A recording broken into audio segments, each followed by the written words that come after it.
Hi everybody and welcome to the Go Vegan Grow interview. My name is Dave Sheehan. I'm a plant-based triathlete and I'm the founder of Go Vegan Grow.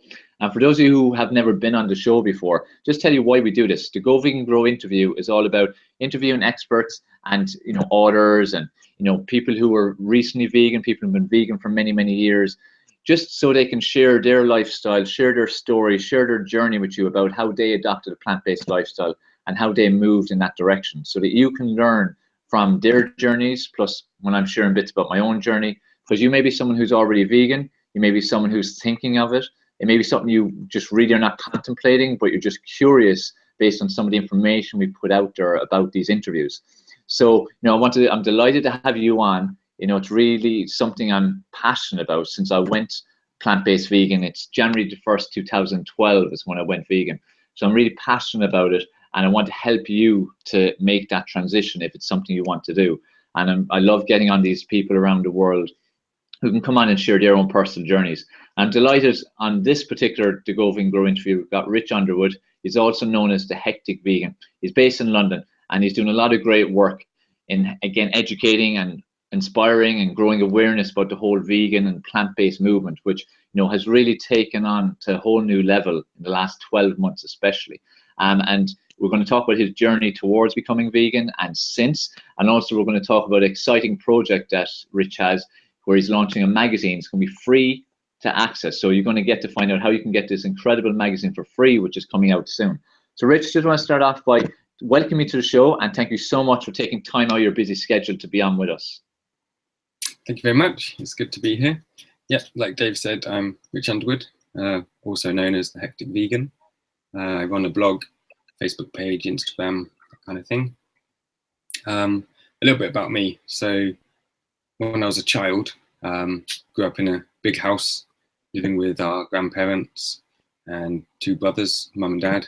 We'd have big Yorkshire style Sunday roast every week, guaranteed. And my mum said she knew I was going to be a problem when I started asking questions about, is that lamb on the table the same as those lambs that jump around in the field? Well, that was even at a young age you were asking those questions. So that was, I'm not entirely sure, but it was about 5 when I stopped eating meat. Started with just the lamb and pork. My favorite animal was always pigs. So they were one of the first things I stopped eating. Carried on with fish just because my parents were despairing, didn't know what to feed me. So I had fish for a short while afterwards. But then realized actually fish are animals as well. So stopped eating those. Carried on like that, having the whole family eating meat and then just me on the side, not with the meat. So eating substitutes, things like that. Living off of Linda McCartney meals back when her burgers used to be essentially a sheet of cardboard.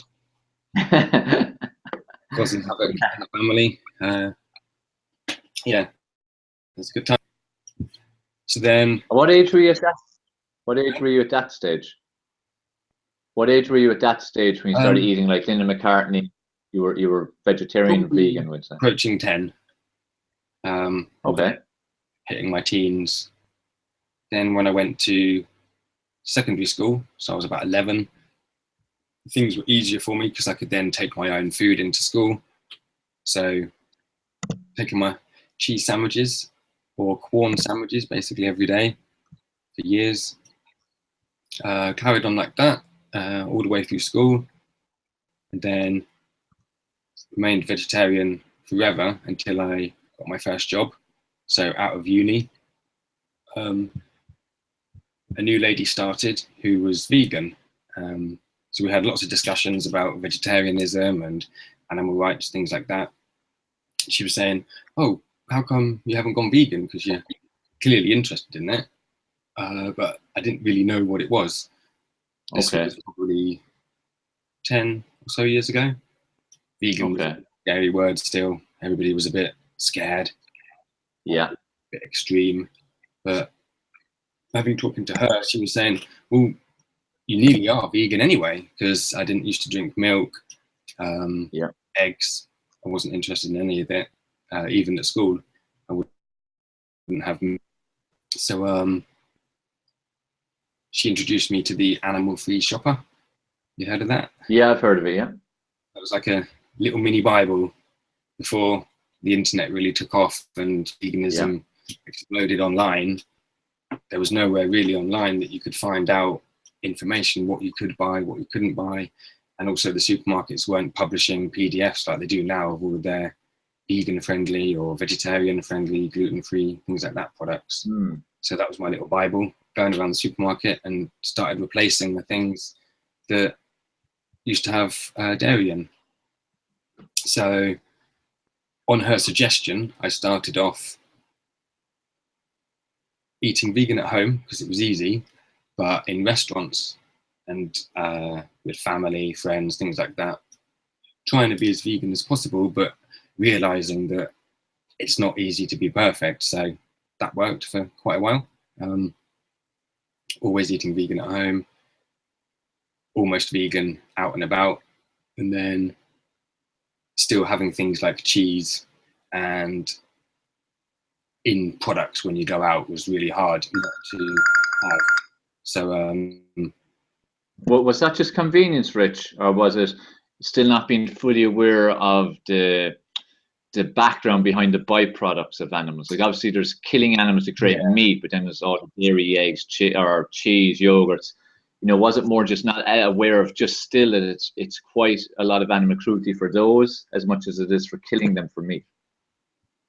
It's kind of a bit both. So I didn't learn exactly what was going on. So I'd seen leaflets and things, but we didn't really have the YouTube videos to be able to see the actual accounts of what people were finding. So you had a lot of information online, but leaflets, things like that didn't really do it justice. But the other part was also the convenience. So not wanting to put people out, not wanting to be awkward in front of people, things like that made it even harder. But then I thought, why am I doing this? This is ridiculous. I just need to go all the way. So stopped, made sure that when I was going out, I had full vegan meals, things like that.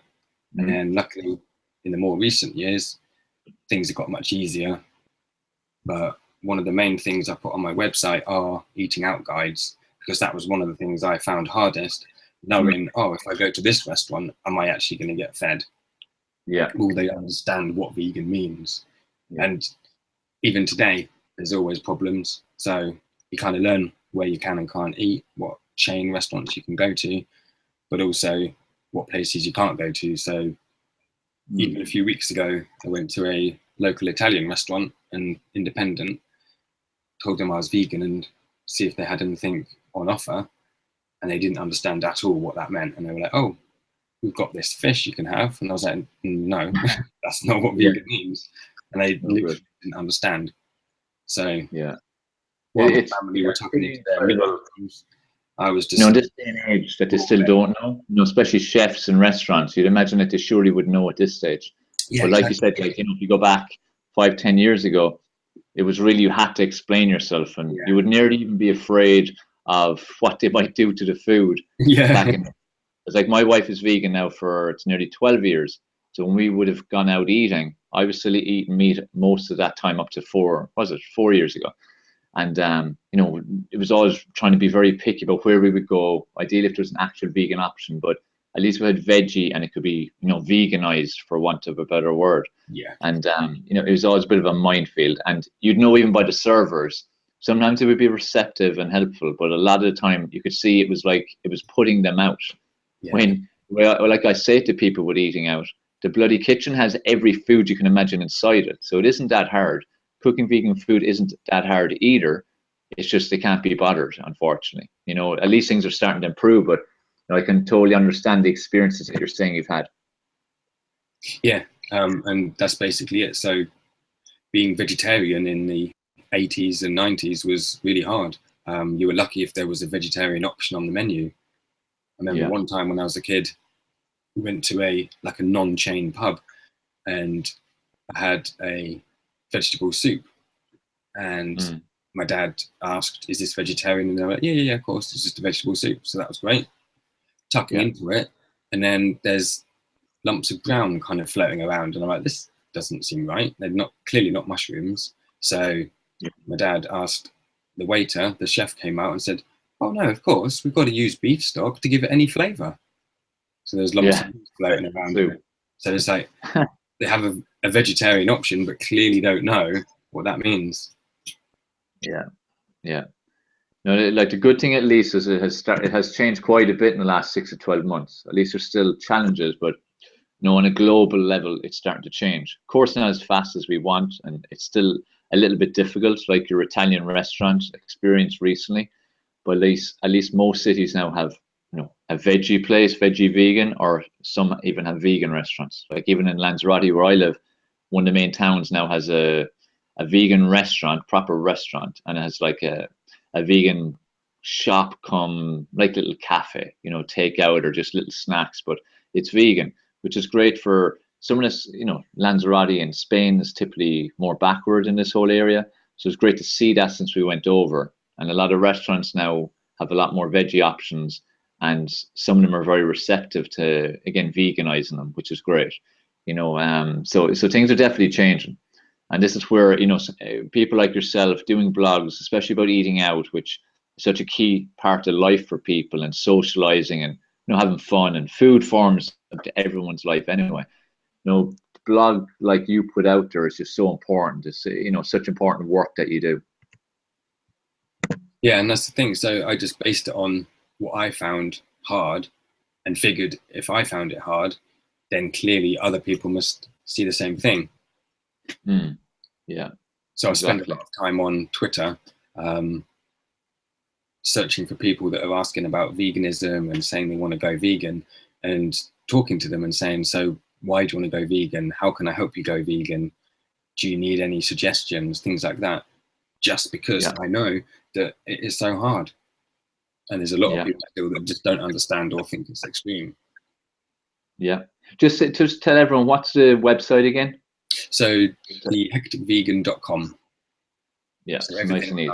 Facebook, Twitter, Snapchat, Instagram, everything is just The Hectic Vegan. Great. So guys, make sure you go and follow Rich. Again, as I said, he's doing great work. His website's fantastic. His blog, he's sharing great information all the time. Instagram, Snapchat, the whole lot. So The Hectic Vegan, just remember that and go check it all out. And when this is up as a replay, we'll have links below to all of Rich's stuff anyway. But go even now and go check it out and like and follow. So Rich, you had quite a journey. You started very young, as you said. Even at 5, 6 years of age, you were starting to question, which was great. And it morphed over time, where we were becoming more and more towards veganism. And then that lady working with you then pretty much was the one that converted. Was it at that moment you went fully vegan, or did it take a bit longer? Did it maybe take a movie or a book, or at that moment, which was obviously the crux for you, from veggie to vegan, were there other influences besides that lady? Yeah, so she worked with a lot of animal rights groups. Her mum was vegan, and her brother, who also worked with us, he was vegetarian. So they grew up in a very vegan, vegetarian friendly family. So it was great getting to know them. Her and her mum took me to my first vegan festival in London, which was great. And that really opened my eyes. So that's when I could see, oh, actually, it's not as hard as I thought. You can buy all these vegan alternatives. So I was able to start replacing the vegetarian stuff I had with vegan things. But the hardest thing was finding stuff while eating out, and also things like corn was so easily available. However, because they put eggs in it, it was ruined. Yeah. They were the last thing I sort of kicked. Yeah. Okay. And how many years are you vegan now, Rich? Kind of lost count. It must be 4 or 5 at least. Yeah. Great. So you're well into it at this stage. Yeah. So if you take people who are watching this, or may see a replay of it, that are looking at this whole lifestyle, it's made some sense to them. They've come across some information before, maybe watched a movie or read a book, or what we've said so far is kind of making it click for them. And what kind of advice would you give them in terms of important first steps to take, going from whatever they are right now, whether it be meat eater or veggie or whatever way they are, to going vegan initially? So I think the main thing is to plan and have a support network around you. So all the time when I was a kid with being veggie, I was literally the only one. So I had my family all laughing. Their classic line when I was growing up was, "You're the only vegetarian I know that doesn't eat vegetables." Because as like most kids, I wasn't interested in peas, things like that. So it's very hard for my parents to feed me. But then due to this sort of thing, my mum went vegetarian as well. So she was veggie with me for a number of years, just to give me that support, because she saw that I actually believed in this and wasn't going to go back on it. So she was veggie for 4 or 5 years as I was growing up as well, which was great. Right. And then going from veggie to vegan, the main problems were not having things planned out properly. So if I'd have known different scenarios how I could be vegan, that would have been much easier for me. So things like realizing that Fry's products were around for a number of years rather than eating corn products, things like that. So I went vegan and essentially failed. So kind of slipped back into having corn products just because they were easy rather than just persevering with it. So then I spent about 6 months never drinking milk, never eating cheese, things like that. But it was corn, and then just while we're going out, just going, oh, well, that'll be okay if there's a little bit of cheese in it, or that'll be okay if there's a bit of dairy. And then I realized, well, what is the point of this? Why don't I just actually do it, stop dead, and then that was it. So cut it out. And then now that's kind of, it's a normal transition, because it's one thing I think is important. That's why I asked you, because what you shared is kind of what is going to be typical for most people. And what I found with people is, in any diet, whether it be they're moving to adopt a plant-based lifestyle, or someone's going on like a fatty diet, they're going from one extreme to the other. And when you do one extreme to the other, it doesn't work, because you do have to find stuff you like to eat, you can tolerate eating. Or if you have to do like with veganism, do a little bit of research. What kind of foods can you substitute for your corn?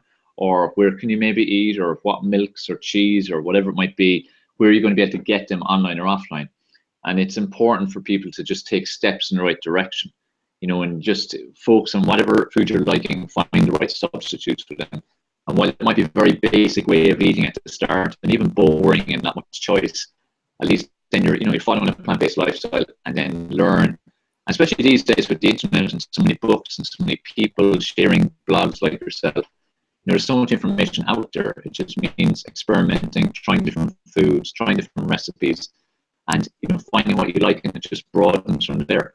Like, did you find out yourself that it actually opened up so many avenues for so many delicious types of food and meals and food you wouldn't have even thought of eating before, but because you initially were limited, you were more inclined to try them. Sorry, you were breaking up at the end. Because when you first went vegan, you were a little bit limited in what you knew you could eat or what was there to eat. Did that open up your mind a bit more to trying foods that maybe you had never tried before, never thought you would try before? Yeah, exactly.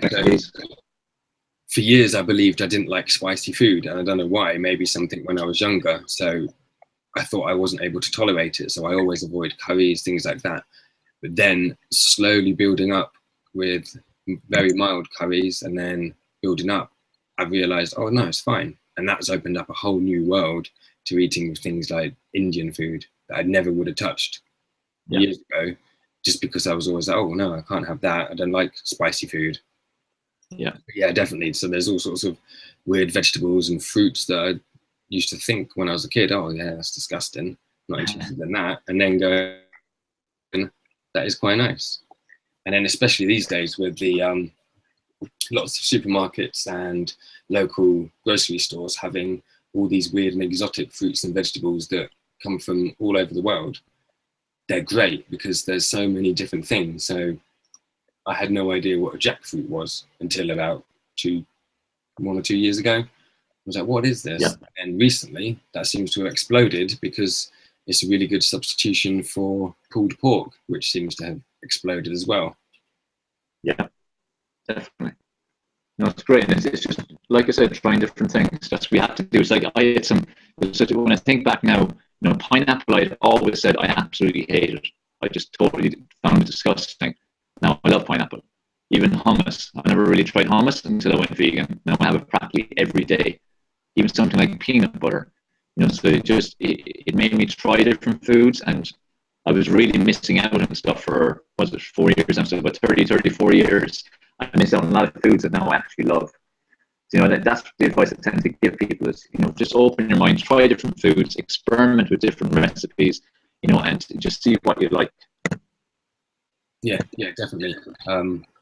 There's just thousands and thousands of different things you can eat out there, but we're kind of blinkered by a society that tells us, here's the common foods, here's what you have in Nando's, here's pulled pork, those sort of things. And everyone's like, oh yeah, jumping on the bandwagon. But there are so many different things out there that we can try. Yes. Just packing them down and giving them a go. And chances are there'll be loads of stuff that you don't like, but it's worth a go.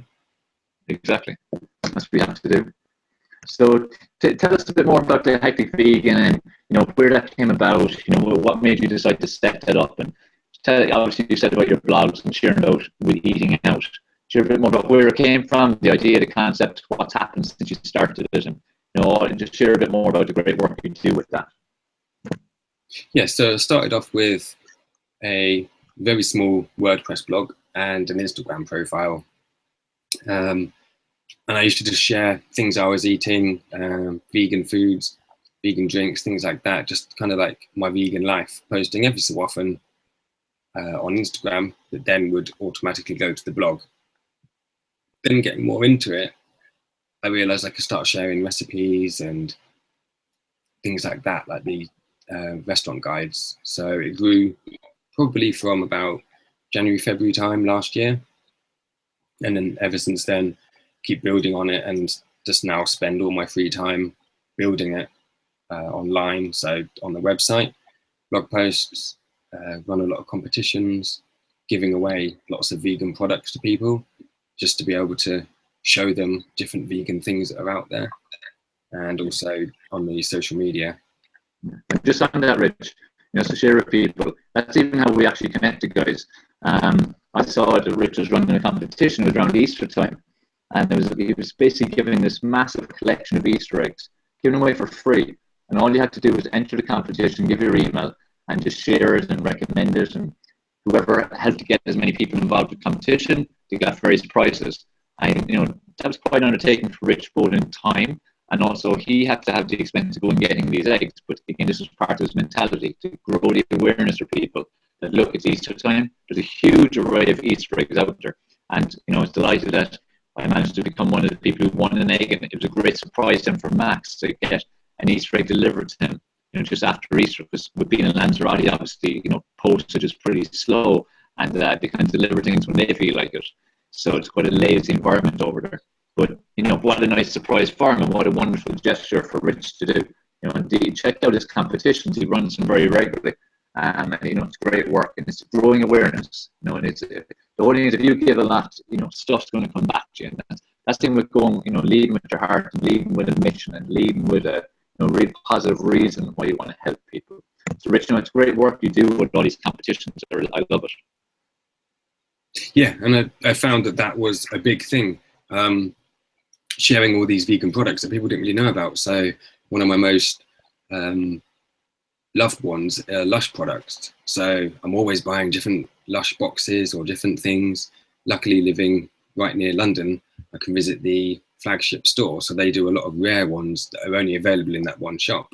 So I'll go in, spend £20, £30, buy a load, and then run a competition to give them away to people. And it's great. It's created this whole community around the Hectic Vegan, and I've made a whole load of new friends, yourself included.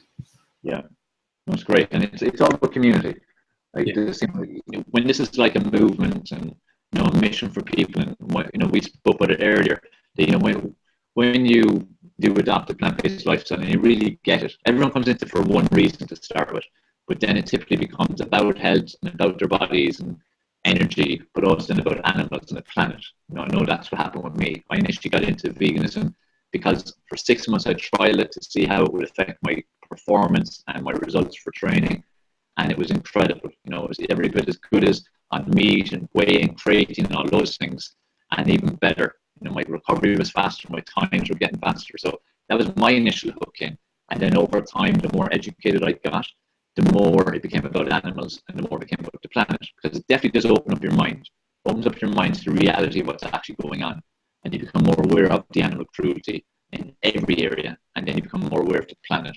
So I find with people, it does tend to be like a three-pronged approach in time. Like for yourself, Rich, like, what was that initial first hook for you?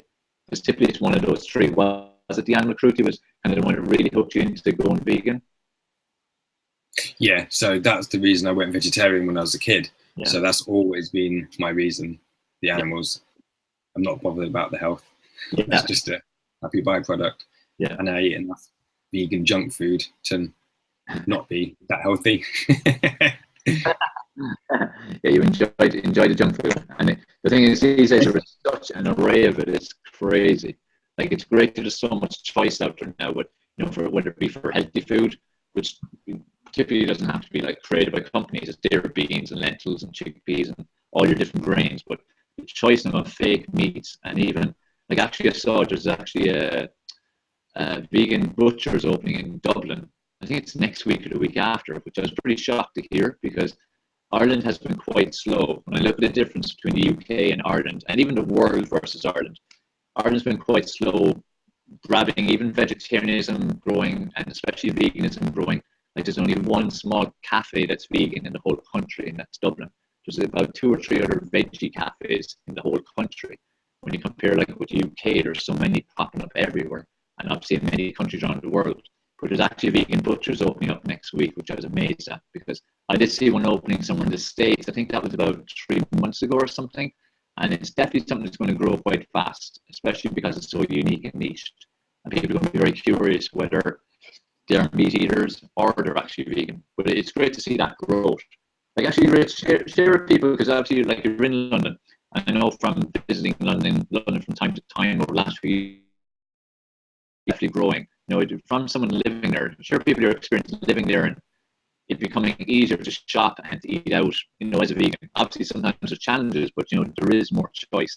I'd even share some of the favorite places that you'd like to go to. Yeah, so I live about 20 minutes away from London, so I have a lot of choice. So we spend a lot of time there, eating out, going to shops, having amazing vegan shops. So close is amazing. Companies like Planet Organic, I only recently discovered those a few months ago. Turns out they have like almost 15, I think, branches across London. Yeah, they're great. Pretty good. They're kind of more a vegan version of Whole Foods, which was a godsend as soon as that opened up in London. Being able to go in and buying tofurkey, things like that, so good. But definitely favourite places are V Cross. Okay. I'm not sure if you've been there. That's near King's Cross, and it's vegan only. Vegan restaurant? It's I think it's just a shop. They might have a couple of chairs. You can get takeaway food, but it is basically a very small store with a couple of fridges, freezers, and loads of goodies. Yeah. They recently opened up one in Bristol. We went there from VegFest. That was really good. That is definitely a restaurant cafe as well. So had some amazing food in there. Right. They're good because they get so many different things that you wouldn't normally get. So managed to get my first box of fake egg. What was that like? I've seen it, I haven't tasted it.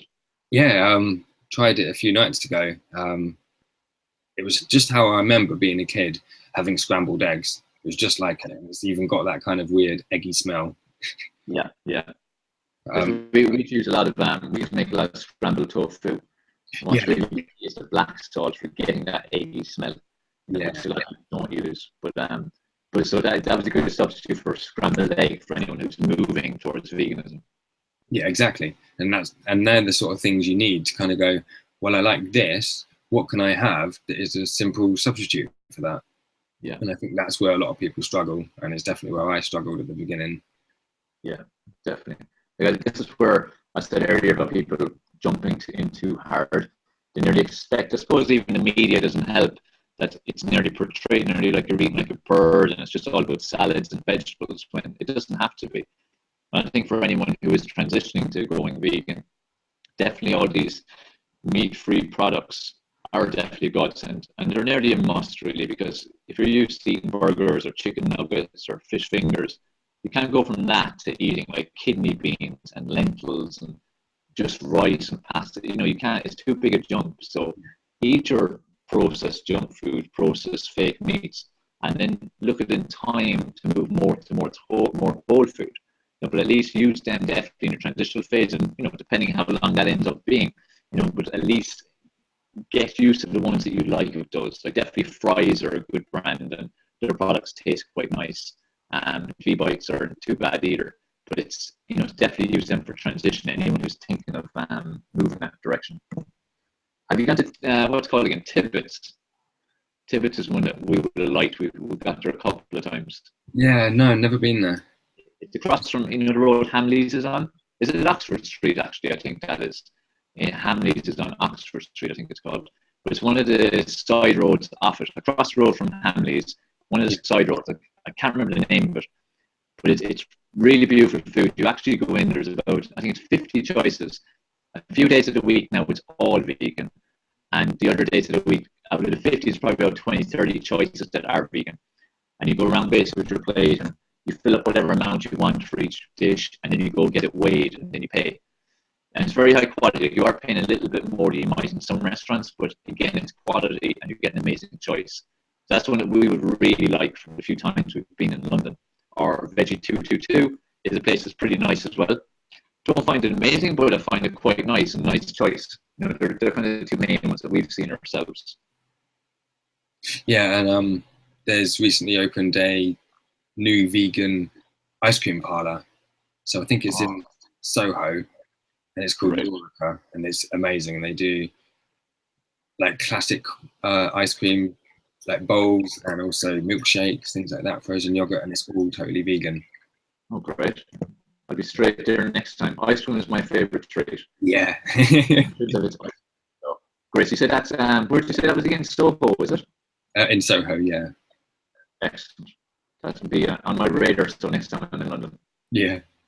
Yeah, just that area, just south of Oxford Street is amazing. The Soho and Regent Street sort of area. There's so many places to go. Yeah. One area in London, actually, I have, you know, I've only been in the odd visit over the years to London, but I was in London for a month last year working with a client in the summer, and I actually lived where she lived was in Greenwich, and Greenwich was quite advanced. I was quite surprised. There was so many different vegan stuff there. There was markets with vegan stalls between food and cakes. There was vegan bakers. A lot of the shops had a lot of vegan options. I was quite surprised at how much choice was there. You know, it was definitely, it was like a different area to London. Like London has a lot of choice, but obviously it's a big area. This was quite a small area, but with so much choice, you know, in that size of a place. It was great to see, and again, it's a reflection of the way things have gone. It's no different than Liverpool, where I lived for 2 years. When I went there first, like people I became very good friends with were just starting to set up a vegan shop. Now that vegan shop has gone from strength to strength. The Purple Carrot, it's called.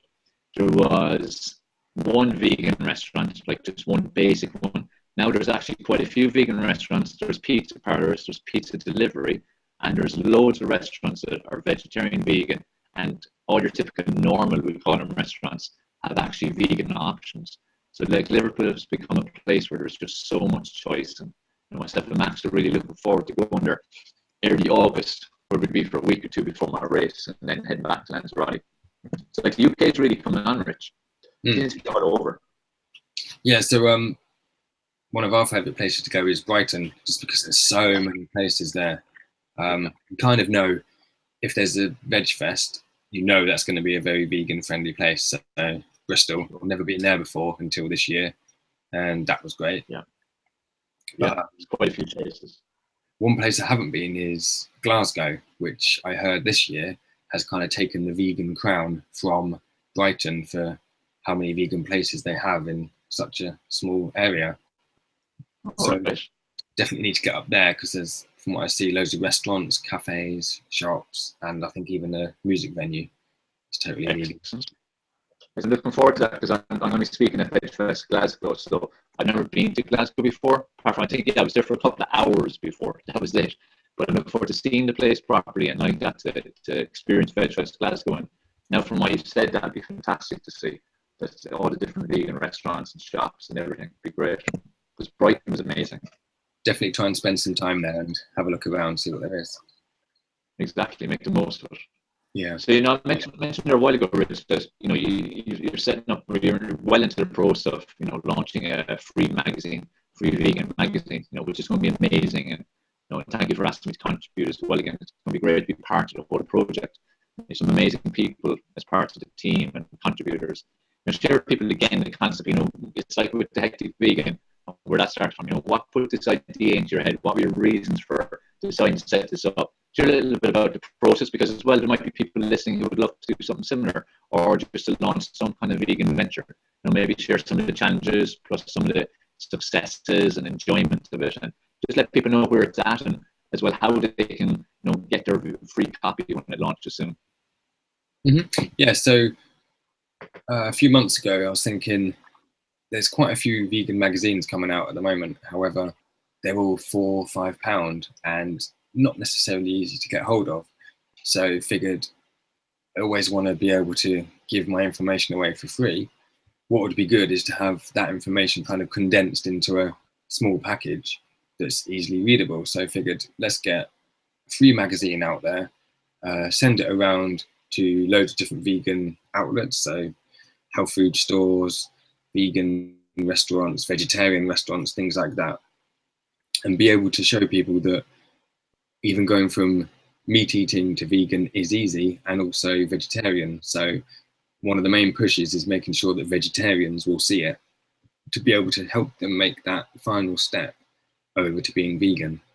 So rather than like a lot of the other magazines that have lots of professional writers, I wanted to make sure that there's the voice of everybody in the magazine. So we have professional writers, but also people from all sorts of walks of life, new vegans, old vegans, things like that. Yeah.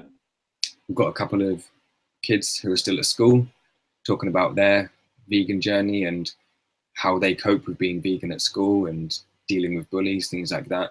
The sort of things that you'd never get from the other magazines that are kind of more aimed at middle-aged, mostly women audiences. Sure. So I figured there are kids that want to go vegan. I've met loads of kids that are vegetarian or meat eaters that want to become vegan, but they just don't know how, because there's things, like I said, at school is really hard to be able to do it without taking your own food and then having to deal with the peer pressure from everybody eating meat or eating snacks, and then you kind of pull out your apple or your little bag of dried nuts and dried fruit, and they're like, oh, what the hell is that? Where's your bar of chocolate? Yeah. Yeah. I think that's a very important area, Rich, and I'm delighted to hear you have like that kids contributing, because as the vegan community is growing and more people are adopting a plant-based lifestyle and getting their families to and raising their kids vegan, which is great. There's more of that happening. It's like for our own son, like he's raised vegan since birth. He was 11 on Wednesday. And it's like with school, he would have been the only kid who wasn't able to get some of the sweets they would be given for treats or rewards. And what's important for parents is, especially just to make sure you chat to your children and make sure they're open with you and communicating. If, for instance, they're finding difficulty, or like Richard said about bullying, it's very important to make sure your kids communicate with you, and then you can explain and make sure they understand the reasons why you took the choice and why you're raising them that way, and so they will understand it and they will be happy with it. It's like with our son now, he totally cannot understand somebody eating meat. It's not from us ramming it down his throat or forcing him, it's from answering his questions. So that's going to be a hugely valuable part of that magazine, Rich. I'm delighted to hear you have that as part of it, to hear a kid's voice, which is important. Yeah, definitely. So we want to regularly have different people's voices, like you said. So there's going to be at least 2 vegan stories per issue, people telling you how they've gone vegan and what worked, what didn't work, and making sure they're from different walks of life. So veganism is kind of considered to be expensive, and some people even think it's elitist. But it really isn't. They're so easy to go vegan, and you think it might be expensive, but it's not at all. So I'm trying to show people that actually veganism can be a hell of a lot cheaper than eating meat, and much, much better for you. Yeah, exactly. And that's definitely an important issue, that people do see it as being expensive, and it doesn't have to be. It's just a case of becoming more aware of what's out there, and trying again different foods, and incorporate the junk food, but eat some, we call it normal food. Even with fruit and veg, which a blog post I wrote a few days ago. You don't, buying organic is ideal, but if you can't afford it, it's not in your budget, then just buy the normal stuff, and even just wash it more, or look out for. Most shops will sell after fruit and veg at very heavily discounted prices, when there's even a few spots in it, when it's considered it's on its way off, when it's actually the best time to eat it, like with bananas. Suddenly you get a couple of spots, they're selling them, when really they're not even near when the ideal is to eat them, which is when they've lots of spots. Like, we often get 100, 150 bananas in Lanzarote from supermarkets who are doing that. It'll go from, could be £2 for, would say, 8 bananas, to suddenly they're selling them off for 20 cents, because it's considered that they're going off. And this is one big advantage from the vegan point of view, that the general public consider fruit and veg is going off when it's not even close to going off. And would you find that yourself, Rich? Yeah, totally. Walking around Tesco and other supermarkets, you find, like you said, all of these vegetables that are kind of being cleared out, that are perfectly fine to eat, even if you ate them that day.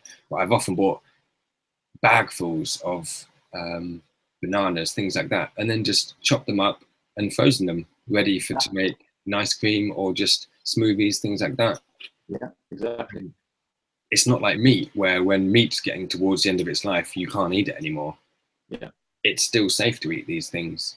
Yeah. It's like, who's ever heard of someone getting food poisoning from a plant-based diet? Yeah, exactly. You might get a slight upset stomach if you had something that was a bit on the turn, but you're not going to be violently sick. You're not going to, like, again, have food poisoning effects, whereas obviously with meat that can happen quite easily. Even eating out, happens to people quite a lot, eating out actually, but as well even eating themselves, because again, it has to be all cooked at certain temperatures and durations and at certain times, and if you get it wrong, that's where you're going to get sick. Same with eggs, everything like that. So it's just where the awareness comes in, and the education, and this is what's so amazing about the work you're doing. Firstly with the Hectic Vegan, which has been amazing, what you've shared with people and the amount of people you've helped around the world with your blogs, and now with the magazine. It's really exciting. I'm excited for you, because it's going to really make a big impact in people's lives, and I like that, even especially hearing the kids who are going to contribute and all. It's really coming at the right time as well. And as you said, there are a few vegan magazines out there, but they are quite expensive.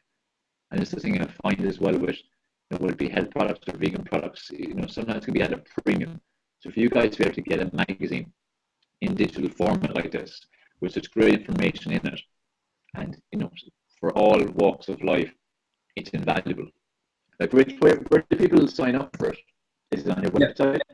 So if you just head to the Hectic Vegan site, or also thvmag.com, so the hecticveganmag.com, that will then redirect you to a page where you can then sign up for it. Great.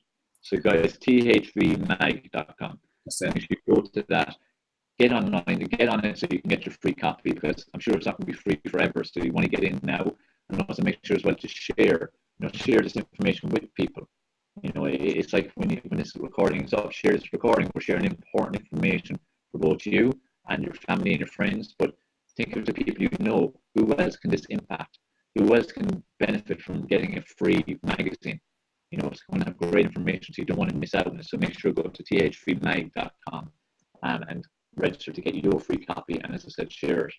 Rich, we're just coming up to a close on this. I just want to say, it's been great having you on. You have a lot going on. It is Friday evening. A lot of people are doing very different things at this time on Friday evening. So, just shows your dedication to the cause, that you're happy to come onto this interview and share your journey, which has been very interesting. Share your tips, share your strategies, and share with people the whole Hectic Vegan, how it was born and what it offers to people. And now about the magazine, which again, as I said, is super exciting. I just want to thank you so much for coming on, because I look forward to having you on for a long time. So it's been great to get you on here live. No, it's great. Thank you very much. Yeah, most Friday nights I'm at home behind my computer, writing content, things like that. So spending most of my time just trying to help people. I'm not interested in going out, don't do clubbing, don't go to nightclubs, all of that sort of stuff, drinking, don't do any of that. I just spend my time trying to help people move along with their vegan journey. Excellent. Again, that's the difference, guys. It's like in terms of just being successful, even, it's all about prioritizing. Like Richie genuinely wants to help you and others like you to make a difference in your life, and look what he's doing. But he enjoys it. It's about being passionate about what you do. Like myself, I love what I do. Like this is work, but for me and Richard, it doesn't even feel like work.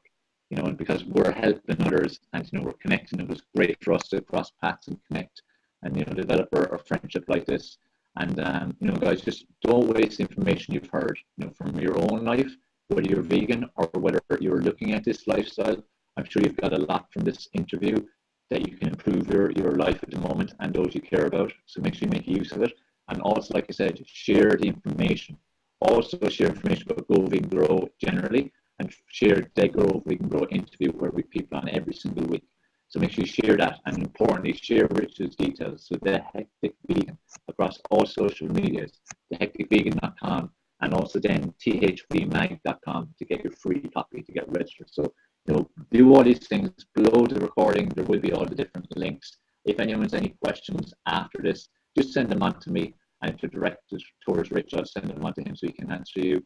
And just keep spreading the word, keep helping to grow awareness about plant-based lifestyle. And just keep making improvements, because if we all do a little bit, we can make a big difference. Just any closing words or advice, Rich, before we sign off? No, not really. Only if, because we accept submissions from anybody for the magazine, if you've got a voice, we're happy to share it with everybody. So I'd be really happy if people could send me an email or anything if they want to get involved with the magazine. It'd be great to hear from anybody. And also, if anybody's got any questions, if they leave them at the bottom of the video on YouTube, I'll be in the comments section replying to people as well. Brilliant. And I'll put in Richard's email and all the different links below as well, guys. And just catch me on social media if you want anything specific. If you can't find Rich, or you want to contact him, or whatever reason you want to contact me first, just fire me a message. And we're both here to help you guys. That's what we're here for. We're passionate about what we do. So as I say, with the Go Vegan Grow interview and Go Vegan Grow brand in general, whatever your reason, Go Vegan Grow, save yourself, save animals, save the planet. That's it for this week's Go Vegan Grow interview. We'll speak to you next week when we've got Darren and Georgie from Vegan Fitness TV. So that's on next Monday at 8 p.m. UK time. So make sure to check it out, get registered, and again, share information. So thank you again to Rich Underwood, The Hectic Vegan, and thank you guys for being on. We value your time and appreciate you taking your valuable time to be on here with us. So take care, and we'll speak to you next time.